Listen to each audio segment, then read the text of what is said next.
Monsieur le Président, Monsieur le Ministre, mes chers collègues. Je voudrais d'abord souligner la qualité du débat et des échanges. Je crois que le Sénat a été au rendez-vous en rappelant son exigence sur les libertés, sur le contrôle, sur l'effectivité des mesures aussi et sur leur limitation dans le temps.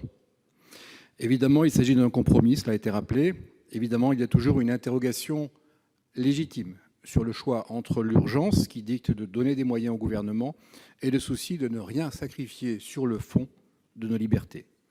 Liberté publique, droit du travail en particulier, ça a été rappelé à l'instant.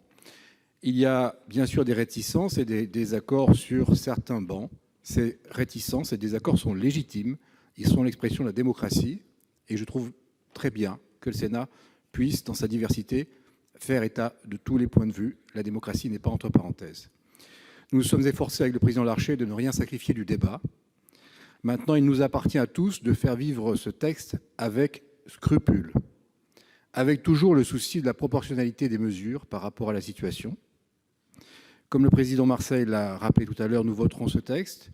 Nous serons très exigeants demain sur le contrôle de la mise en œuvre de ce texte, notamment les ordonnances, sur le fait que le Parlement soit associé à chacune des étapes et que les présidents de groupe, notamment, puissent avoir à tout moment les informations nécessaires et puissent contrôler ce que fait le gouvernement et que les sénateurs, dans la mesure des contraintes de l'état sanitaire, puissent être associés, évidemment, à ce contrôle.